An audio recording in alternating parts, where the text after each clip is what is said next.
দেখুন বন্ধুরা, সাতক্ষীরায় বিঘায় বিঘায় শত শত বিঘা, হাজার হাজার বিঘা শুধু মাছের ঘের আর মাছের ঘেরে একদম ভরপুর এই সাতক্ষীরা। তবে এর ভিতরে একটা মজার ঘটনা শুনেন। এই মাছের ঘেরের ভিতরে এখন পানি শুকিয়ে গেছে অল্প, তাই তারা ধান চাষ করছেন।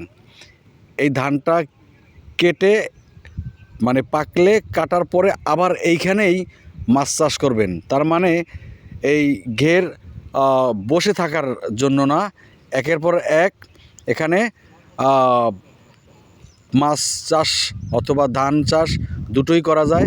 তার মানে উৎপাদনশীল এই জমি, মানে আপনার রেমিটেন্স আসবেই, টাকা আসবেই ঘরে, তাতে কোনো সন্দেহ নাই। তো সাতক্ষীরার এটাই অবদান, শুধু মাছ চাষের আপনার সেই ঘের আর মাছের ঘের, এটাই হলো সাতক্ষীরার বৈশিষ্ট্য। ধন্যবাদ। ভিডিওটি ভালো লাগলে শেয়ার করুন, ফলো দিন। আসসালামু আলাইকুম।